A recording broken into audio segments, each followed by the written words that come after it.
प्रवेश कर रहे हैं CNBC आवाज और इबेक्स कैश के शानदार स्टूडियो में।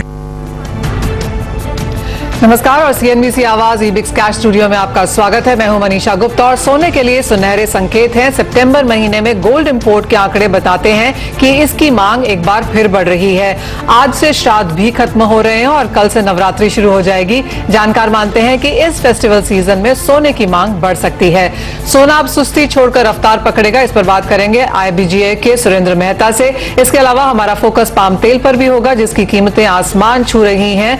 फेस्टिवल मांग बढ़ने से यहां पर क्या करने की जरूरत है, इस पर बात करेंगे SEA के डॉक्टर BV मेहता से। इसके साथ ही कच्चे तेल और मेटल्स और दूसरी एग्री कमोडिटीज पर चर्चा करेंगे धन.co के जयप्रकाश गुप्ता से और एक्सिस सिक्योरिटीज के प्रीतम पटनायक से। लेकिन शुरुआत सबसे पहले यहां पर सोने के साथ ही कर लेते हैं, क्योंकि यहां पर भावों में तो हल्की सी नरमी है। जो US डॉलर है वो 1 साल के हाईज पर है और उसका असर यहां पर भावों में है। लेकिन सितंबर के महीने में जिस तरह का इंपोर्ट बढ़ा है, जो कि 750% ज्यादा है पिछले साल के मुकाबले, उसके ऊपर बाजार की फिलहाल तवज्जो है और माना यह जा रहा है कि त्योहारी मांग के चलते ज्वेलर्स की तरफ से जो डिमांड है वो बढ़ती हुई नजर आई है। यहां पर आगे क्या करना चाहिए, कैसे यहां पर स्ट्रेच लिए जाएं, इसके ऊपर बात करने के लिए IBGA के सुरेंद्र मेहता हमारे साथ जुड़े हैं। मिस्टर मेहता नमस्कार, शुक्रिया हमारे लिए समय निकालने के लिए। कैसे देखते हैं सबसे पहले आप इन इंपोर्ट नंबर्स को, और फिजिकल ज्वेलरी डिमांड अब किस तरह की निकली है, क्योंकि नवरात्रि अब शुरू हो जाएंगे तो आपको लगता है कि वो मांग दिखेगी? सिर्फ एक पितृपक्ष ऐसा पीरियड होता है जहां पर रिटेल डिमांड थोड़ी कम होती है। कल से नवरात्र शुरू हो जाएंगे और ऑलरेडी हमें मार्केट में बहुत सारी इंक्वायरीज आ रही हैं। इसके पहले जो B2B शो हुए थे वो बिल्कुल नई डिमांड की उम्मीद है। कंज्यूमर्स जो भी कस्टमर्स हैं वो मार्केट में आने वाले हैं, क्योंकि गोल्ड का प्राइस भी बहुत ही अट्रैक्टिव है और हर तरह से ज्वेलरी इंडस्ट्री के लिए ये बिल्कुल पॉजिटिव साइन है। सीजन कल से शुरू होगा और ये सीजन लगातार दिसंबर एंड तक 14 जनवरी तक चलता है। मेरे ख्याल से ज्वेलरी इंडस्ट्री के लिए बेहतरीन पीरियड साबित होगा।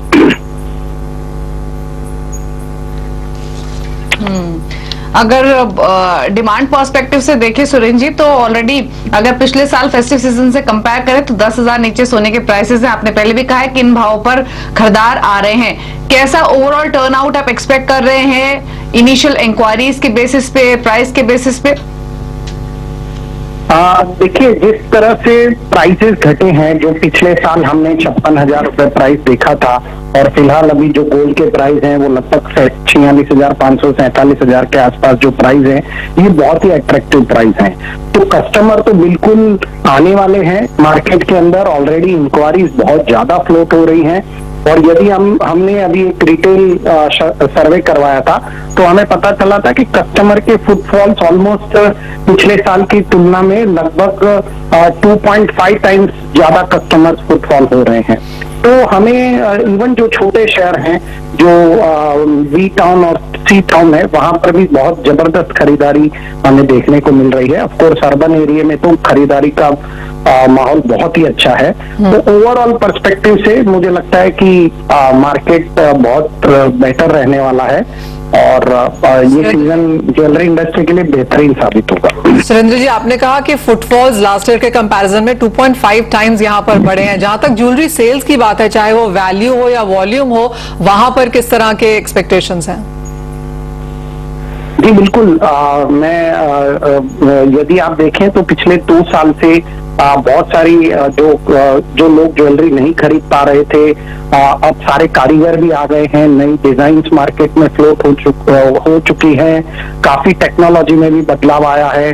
ऑनलाइन सेल्स भी लगातार बढ़ते जा रहे हैं, क्योंकि कई लोग अब ऑनलाइन परचेज के हैबिचुअल हो गए हैं। तो ये सब मद्देनजर रखते हुए ज्वेलरी सेल्स भी बहुत ही बढ़ रहा है और गोल्ड में लोगों का धीरे धीरे अब विश्वास बढ़ने लगा। और जो एक सबसे महत्वपूर्ण बात हुई है वो ये हुई है कि जब से हॉलमार्किंग को मैंडेटरी कर दिया गया है, तो कस्टमर का कॉन्फिडेंस ज्वेलर सोने के प्रति बढ़ गया है। जो ज्वेलरी स्टोर्स हैं वो भी एक बहुत कॉन्फिडेंस कस्टमर को दे रहे हैं। बिल्कुल सर्टिफाइड ज्वेलरी है। जिन 256 डिस्ट्रिक्ट में हॉलमार्किंग लागू हो चुका है, वहां पर बहुत अच्छा टर्नआउट आने की उम्मीद है। ऑलराइट, तो ये तो बात हुई यहाँ पर गोल्ड इंपोर्ट्स को लेके, जहां पर जबरदस्त उछाल देखने को मिला है। और जैसे मिस्टर मेहता हमें बता रहे हैं कि फुटफॉल्स में इंक्रीज है, वैल्यू वॉल्यूम में भी इस बार बढ़त होने की उम्मीद है, और जो सोने के भाव यहाँ पर ऑल टाइम हाई से नीचे हैं, उनका सीधा फायदा हम यहाँ पर खरीदारी की तरफ आता हुआ देखेंगे। लेकिन बात अब यहाँ पर प्राइसेस की कर लेते हैं। और जय, डॉलर 1 साल के हाईज पर है, यूएस का non farm payroll data Friday को है, उससे पहले सोने के प्राइसेस में ट्रेड में क्या रणनीति बनाई जाए?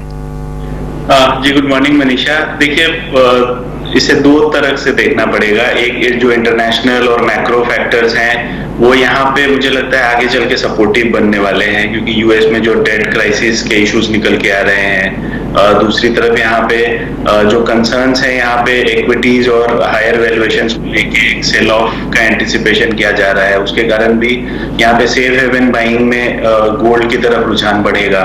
दूसरी तरफ जहाँ पे डोमेस्टिक मार्केट को अगर देखें तो यहाँ पे जिस हिसाब से गोल्ड इंपोर्ट्स हुए हैं, फेस्टिव सीजन कल से स्टार्ट हो रहा है और माहौल लास्ट ईयर से बहुत बेटर है, बहुत इंप्रेसिव वैक्सीनेशन का ड्राइव है इंडिया में, जिसके कारण कंज्यूमर डिमांड बढ़ने के आसार बहुत ज्यादा हैं। तो मुझे लगता है एक अच्छा अपॉर्चुनिटी है यहाँ पे एज ए निवेशक के तौर पे कि प्राइसेस भी आई थिंक 45,500 के आसपास है।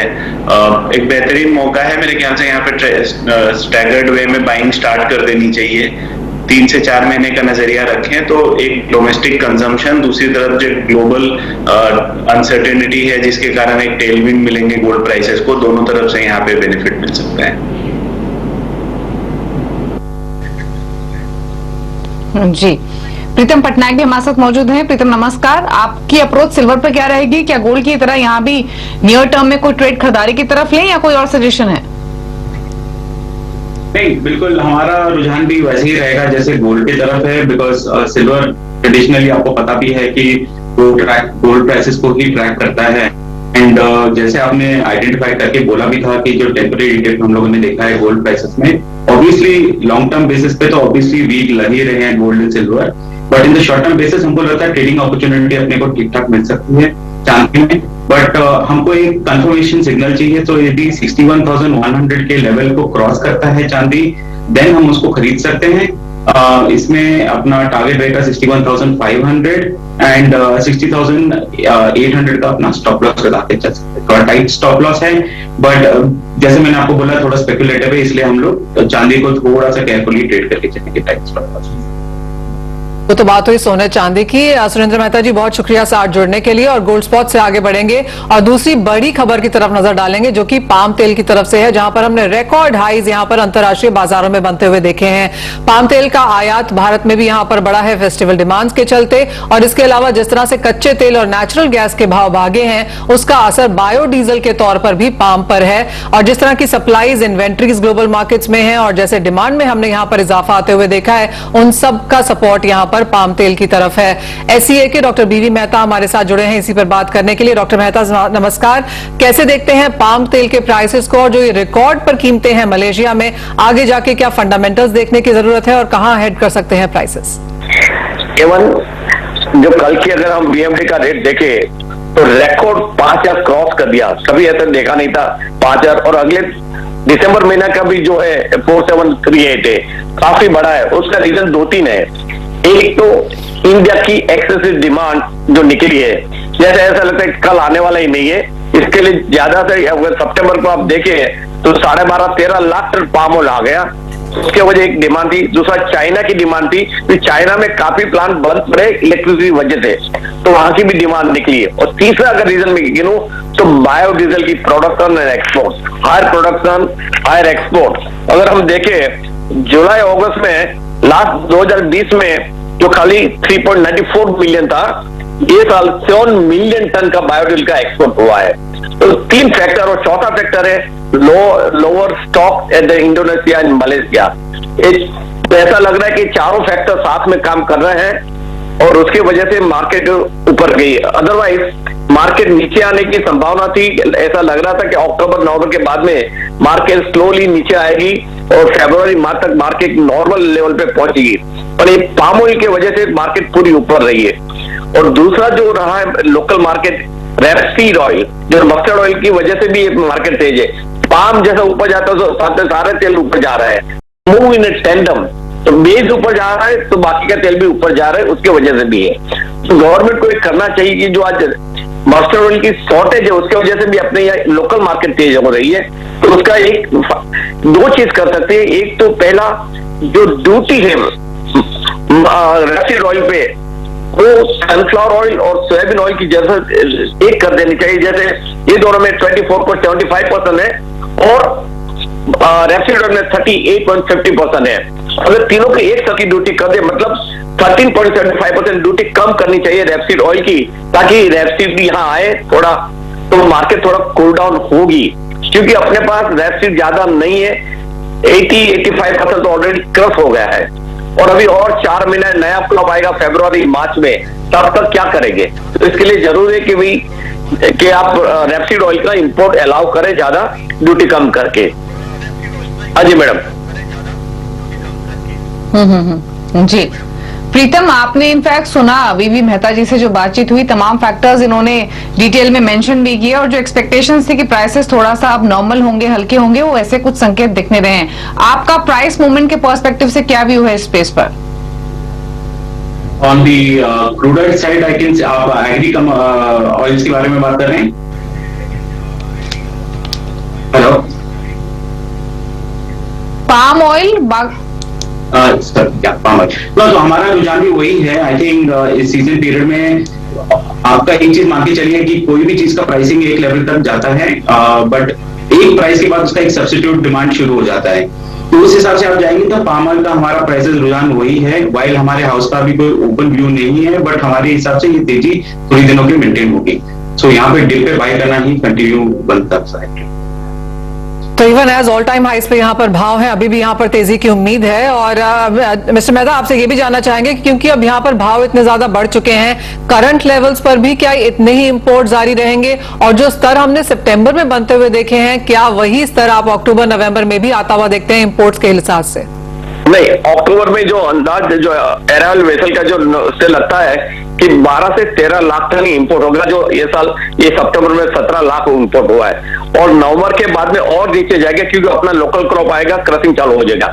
एंड फॉर्च्यूनरली सोयाबीन का क्रॉप अच्छा है, ग्राउंडनट का भी क्रॉप, दोनों क्रॉप अच्छे हैं, तो उसके वजह से अपना लोकल क्रॉपिंग बढ़ेगा और प्राइस ऊपर है तो किसान भी माल बेचेगा, तो क्रॉपिंग ज्यादा होगा नवंबर ऑनवर्ड। तो मेरे ख्याल से नवंबर दिसंबर ऑनवर्ड इतना इंपोर्ट नहीं होगा जितना इस सितंबर में हुआ है।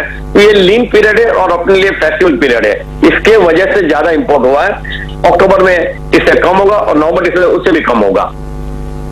ऑलराइट, तो यानी कि जो ऑल टाइम हाई प्राइसेस हैं ये महीने में जारी रह सकते हैं, लेकिन आने वाले 2-1 महीने में यहाँ पर इंपोर्ट कम होता हुआ नजर आएगा। लेकिन एज ऑफ नाउ क्योंकि फेस्टिव की डिमांड है, तो उसका सीधा असर हमने यहाँ पर भावों में आते हुए देखा है। आप अपनी स्क्रीन पे यहाँ पर देख सकते हैं, चाहे वो सोयाबीन है, तेल है, क्रूड पाम तेल है, मस्टर्ड है, सभी में एक स्पिल ओवर इफेक्ट हमने आता हुआ देखा है और काफी हैवी प्राइसेस यहाँ पर।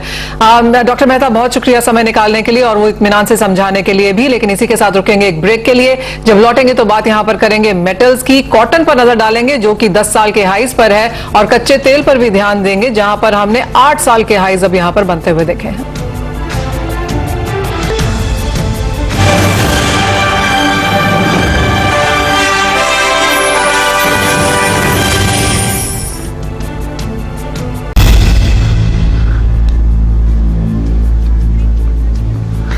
आप देख रहे हैं कमोडिटी राउंड अप, और अब यहां से सीधे रुक कर लेते हैं आज की हॉट कमोडिटी का।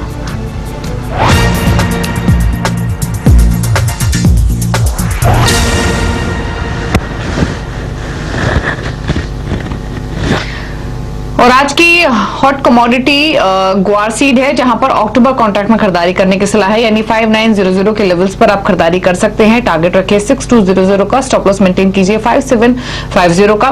खरीदारी की सलाह क्यों है ग्वार सीड में, उसके 3-4 इंपॉर्टेंट रीजन है। पहली बात तो जो अराइवल है वो लोअर साइड पर है, क्रॉप काफी डैमेज हुई थी हैवी रेन की वजह से, इसीलिए प्रोडक्शन कम है।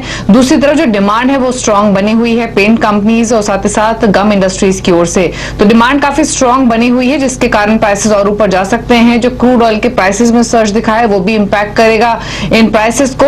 ट्रेडर्स की ओर से जो लोकल डिमांड है वो काफी स्ट्रॉन्ग बनी हुई है और टेक्निकली भी लग रहा है स्ट्रॉन्ग, तो तमाम फैक्टर्स सपोर्ट कर रहे हैं ग्वार सीड के प्राइसेस को, इसीलिए पॉसिबल है कि मजबूती बढ़े। 6200 के लक्ष्य के लिए अक्टूबर कॉन्ट्रैक्ट में खरीदारी की सलाह है 5750 के स्टॉप लॉस के साथ।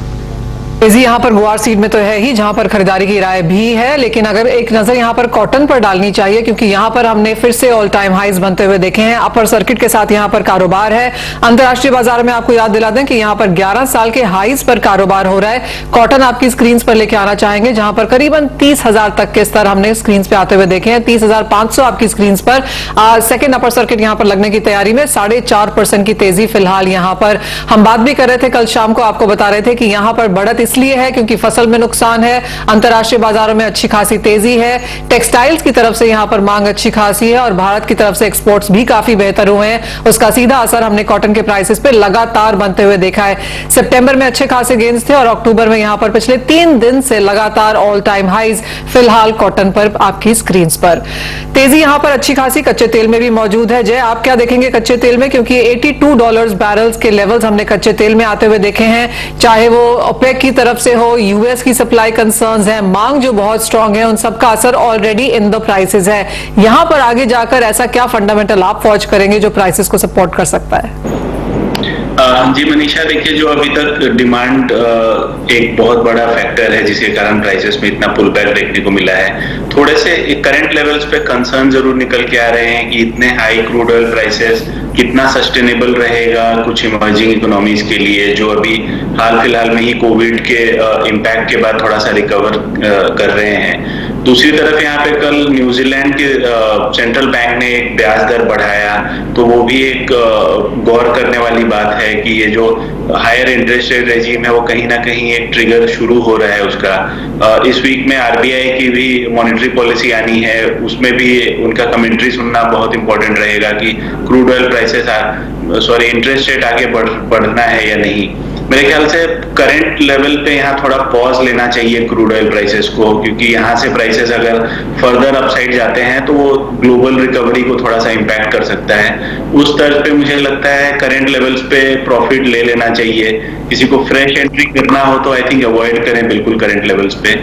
ब्रेंट क्रूड की बात करें तो अराउंड $76 और WTI अराउंड $73-74 आए, तो यहाँ पे फ्रेश बाय इनिशिएट करना चाहिए। अगर कोई थोड़ा सा अग्रेसिव ट्रेड करना चाहता है तो आई थिंक 54.10, 54.20 जो लेवल्स हैं, या फिर अगर आप 6,000 के जो लेवल्स हैं उस लेवल पे यहाँ पे शॉर्ट किया जा सकता है।